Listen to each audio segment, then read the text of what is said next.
Before we begin, please remember that this is a roast, not a personal attack. Just jokes for entertainment, not my actual opinions. It's all written in the spirit of comedy and satire, with no real hate behind it. Leon White, aka Big Van Vader, wasn't just a wrestler. He was a refrigerator with arms, a dump truck with feelings, a kaiju with a 401k. At nearly 400 pounds, the man could do moonsaults like gravity owed him money. His mask looked like a BDSM vacuum cleaner. He wheezed like a possessed radiator, and he still beat the brakes off anybody who got cute. Vader was built like every food court security guard's worst nightmare, and he moved like a ballerina possessed by Satan. You've seen big men fly, sure. But have you ever seen a flying refrigerator? That's Vader. He came off the top rope like it owed him child support. But Vader wasn't all roid rage and shoulder pads. He had feelings, mostly anger, but feelings nonetheless. And those feelings, he carried them like receipts at a tax audit. If you stiffed him, lied to him, worked sloppy, or just looked like you might have stolen his catering chicken, you were dead to him. He didn't do fake heat. Vader's hate came straight from the ribcage, marinated in resentment and slow roasted in bile. So when he really hated you, that meant he'd either shoot on you in the ring, roast you for decades after retirement, or dream about throwing you into traffic while wearing his sleep apnea mask and a grimace.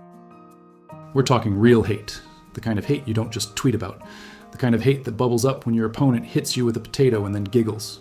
Vader would bottle that hate, shake it up, and unleash it mid-match with the subtlety of a rhinoceros having a seizure on a trampoline.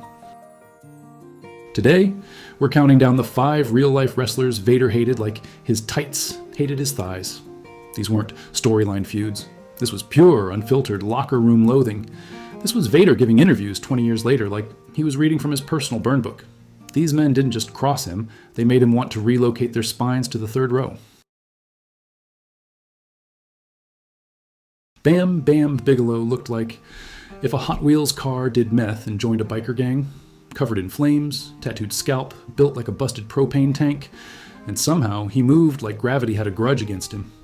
Which would have been fine, if he wasn't in the ring with a man who wrestled like he was legally trying to kill you. See, Vader didn't wrestle, Vader hunted. He went out there to tenderize your bones like he was prepping you for a Viking funeral. But then here comes Bam Bam, bouncing around like someone drop-kicked a yoga ball. The man sold a clothesline like he'd just been shot through time. Every time Vader hit him, Bam Bam would flail like a dolphin trying to escape SeaWorld. It was like watching a heavyweight fight where one guy thinks it's UFC and the other thinks it's the Moulin Rouge. Vader hated him, hated the way Bam Bam turned their matches into slapstick sketches. You could almost hear Benny Hill music playing when Bigelow took a bump. Oh no, I've been hit with a forearm.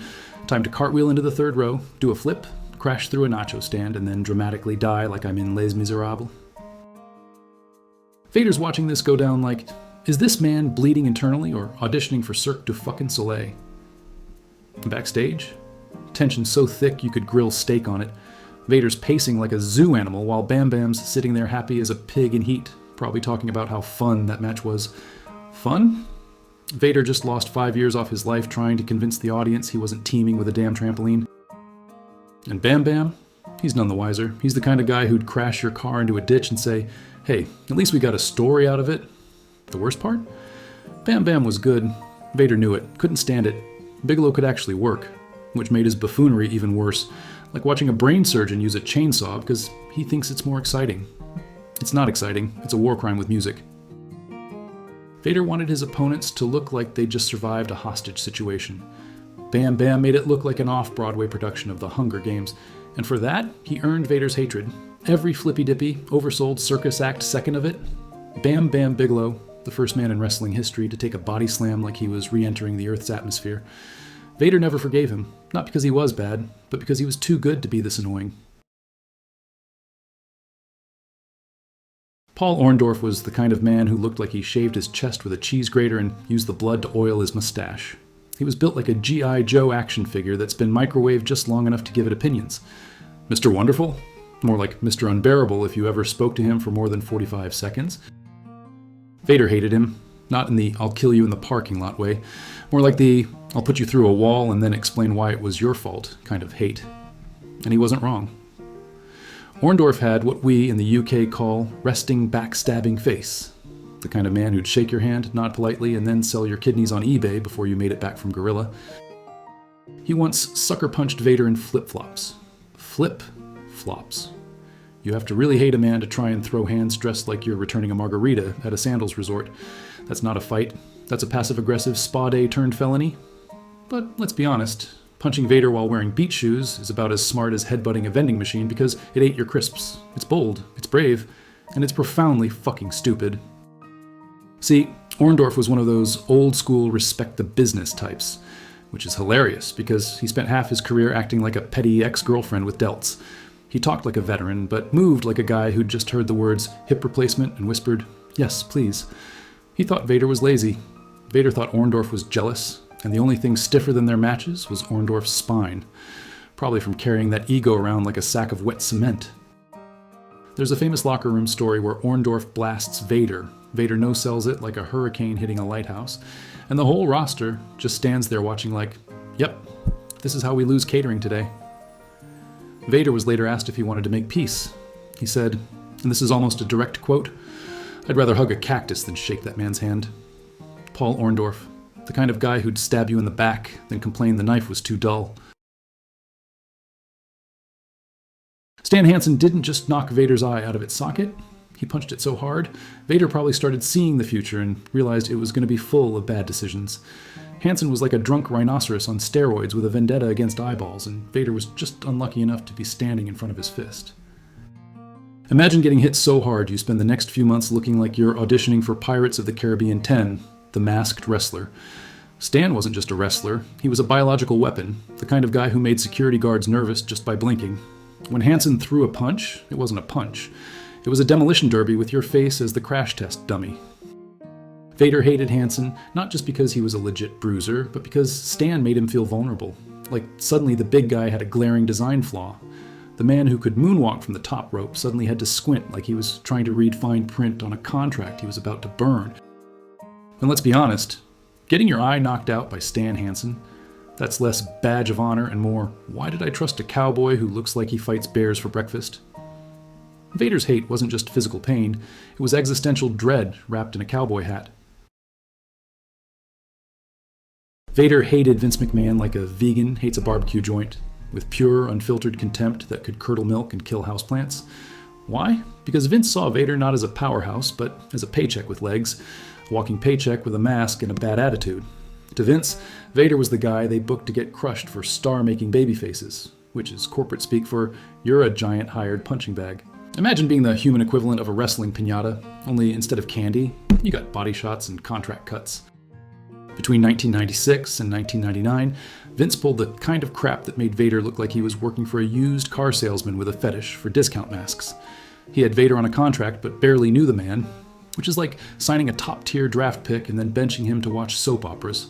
Worse, Vince booked Vader to job out to lighter, faster guys who probably couldn't carry a fridge, let alone get slammed by one. Vader wasn't just mad, he was insulted. It's like hiring Mike Tyson to babysit and then giving him a juice box. Backstage, Vader reportedly seethed at Vince's micromanagement. Imagine being a beast in the ring, only to have the boss man with the personality of a tax audit tell you how to do your job. Vader hated that Vince saw him as just another cog in the machine, a cash cow to milk until he broke down. If Vader had his way, Vince's next creative meeting would be in a locked room with a very angry masked man and no exit signs. Because when you treat a monster like a Muppet, you get snarls, and Vader wasn't the kind of guy you wanted snarling at you. Vader hated Shawn Michaels like a butcher hates tofu. This guy strutted around like he was auditioning for Dancing with the Stars instead of trying not to get crushed by a 400-pound monster. Shawn's moves looked less like wrestling and more like a midlife crisis at a hip-hop convention. All glitter, no grit. Vader probably thought Shawn was the love child of a boy band and a drag queen, who somehow convinced everyone his stiff kicks were art. Backstage, Vader saw Shawn as the kind of guy who'd cry if someone spilled his protein shake but wouldn't hesitate to throw you under the bus faster than he could moonwalk. The dude's ego was so big, it needed its own zip code. And let's be honest, the guy couldn't take a real hit if his life depended on it.